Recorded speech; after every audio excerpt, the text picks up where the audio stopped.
A reading from the first letter of John. That is what we proclaim to you. What was from the beginning, what we have heard, what we have seen with our eyes, what we have looked at, and our hands have touched, concerning the word of life and the life revealed. And we have seen and testify and announce to you the eternal life that was with the Father and was revealed to us. What we have seen and heard we announce to you too, so that you may have fellowship with us. And indeed, our fellowship is what the Father and his Christ. Now, this is the good news message we have heard from him and announced to you. God is light, and in him there is no darkness at all. If we say we have fellowship with him and yet keep on walking in darkness, we are lying and not practicing the truth. But if we walk in the light, as he himself is in the light, we have fellowship with one another. Now, by this we know that we have come to know God, if we keep his commandments. Whoever obeys his word, truly in this person the love of God has been perfected.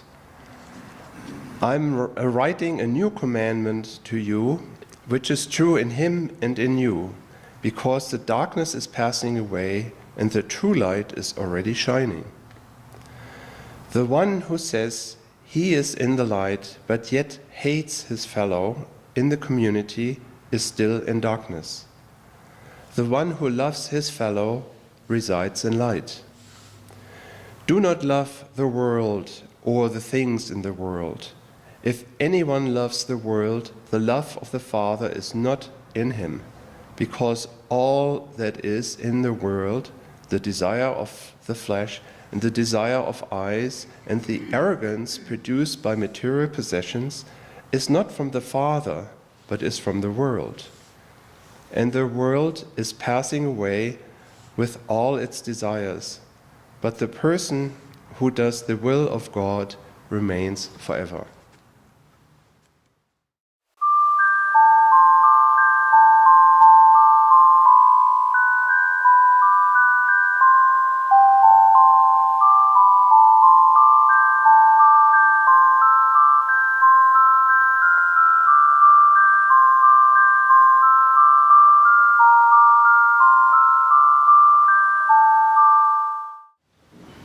The reading for this morning is from the second prophecy to the Americas, chapter 32, on the error of the old churches.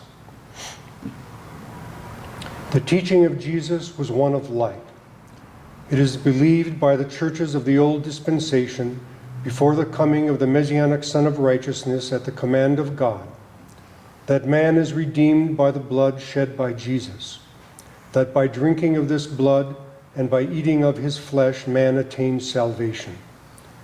And I say unto the churches of America, that man is redeemed by God's light and not by the blood of his messenger. The death of Jesus on the tree was not a sacrifice worthy of God, but a disgrace to those who caused it. Jesus spoke in parables and taught that it was by the eating of God's light come from the sun that man was redeemed.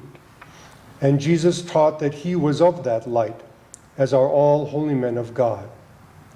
And he taught men to partake of the light, and that they would never hunger or thirst again. For Jesus ate the bread of light, and was therefore of that light. The ancient Hebrews who ate the manna in the desert did not attain salvation from the eating of it. For all things of the flesh passeth away. But those who partake of the light that comes down from heaven, the bread of God, his image in the world, do not die. For the light of God is the living bread which he gives for the life of the world. And God did give of the bread of life through the Son. But man did reject this bread, and it was withdrawn. Therefore, all Christians in America should rejoice, for God has sent the bread of life from the tree of life, the spiritual Son, which fed the first man and woman. And it has come under the direction of God the Father. Surely God the Father would that all the human family might know of the truth and benefit from it, and flee from untruths. And the new community shall know and teach this truth, so that all men everywhere may live. And men of faith of the churches will turn from their error. And men of intelligence who have forsaken the teaching of the churches, and who have forsaken religion, shall see the beauty of the truth of the new teaching. And all men shall return to God with understanding and joy. For all reasoning men reject death, and they would embrace life if they knew the way. Because of this, the churches shall come under the guidance of a new people of light, ordained of God, and the new ministry shall begin in America.